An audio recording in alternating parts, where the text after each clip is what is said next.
Hello everyone welcome to my YouTube channel. ये जो exam आमर चली आरआई एग्जाम यहाँ आमर देखु अनियमितता एथिरे जल जलता होकि देखा जाउची ओ एथिपाई इक्वाल जस्टिस पिला मानकु मिलुनी।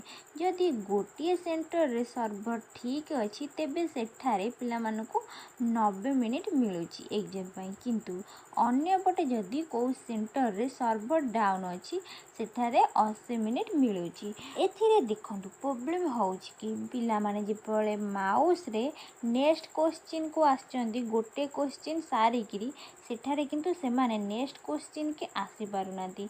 माउस रे जिते भी ट्राई करूचंती आसिया को आसी पारुनांती।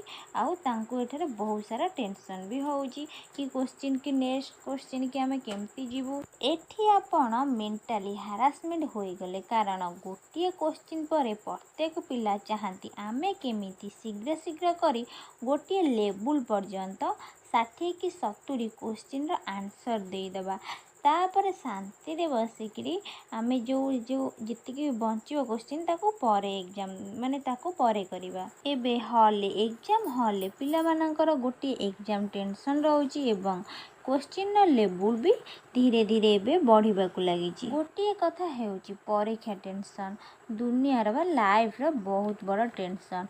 आपण पढ़ी कि जिवे एवं परीक्षा ले बसिबे आपण को जेमिति लागिबो कि मु जहा भी पढ़ी आज किछि भी पढ़ीनी। एते टेंशन भितरे आपण नेक्स्ट क्वेश्चन के जाउथिबे ता भितरे माउस रो प्रॉब्लम आपण को निश्चित भाबरे मेंटली हारासमेंट करूथिबो आउ डिमोटिवेटेड करूथिबो।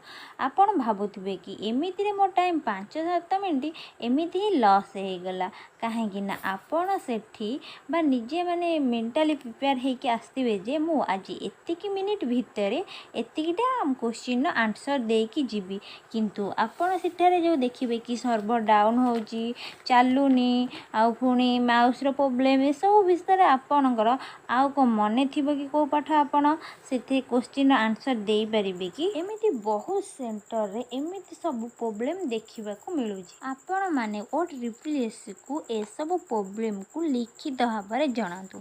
आपणकर जहा भी इशू होईची पिला माने सांगे सांगे एहा को जे ओट रिप्लेस रे लिखित भाबरे मेल करंतु।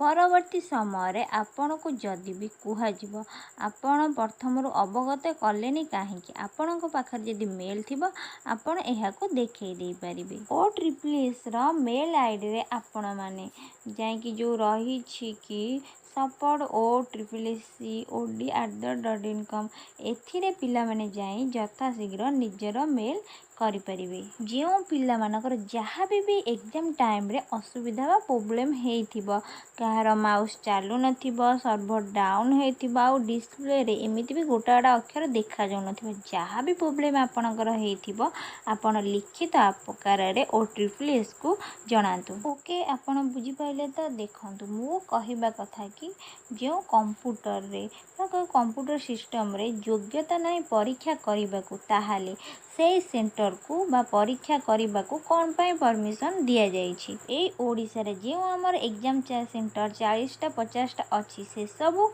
एग्जाम सेंटर को ओ ट्रिपलएससी कोन आसिकरी परीक्षी थिला कि कोन ता धरे कमी अछि कायण प्रॉब्लम हबो कि कोन। देखंतु ए जो ओ ट्रिपलएससी एग्जाम करूछि को घरे एग्जाम करूछि कोडी चाहा दुकान ने कोडी कॉफी दुकान रे आउ देखंतु एथिरे भी आपण सुनिथिबे कि नकली मालिक माने आसुछंती एग्जाम सेंटर को माने अलगा जनकर आई कार्ड पकेइकरी ता धरे आछि केते प्रकार अनियमता होउची आपण एथिरु जानि पारुथिबे। तेणु एग्जाम पूर्वरु ओ ट्रिपलएससी प्रथम एग्जाम सेंटर को भलसे जांच करिबा उचित, कोडी पिला मानकर असुविधा हबनी, स्टूडेंट मानकर निहाती केते दिन पढ़ी कि परिश्रम करी से आछंती एग्जाम सो ए सब ओ ट्रिपलएससी भलसे जांच करिबा दरकार थिला। तो फ्रेंड आपण को वीडियोटी भल लागिथिले निश्चित भाबरे लाइक करिया चैनल को सब्सक्राइब करबा को केबे भी भूलिबेनी।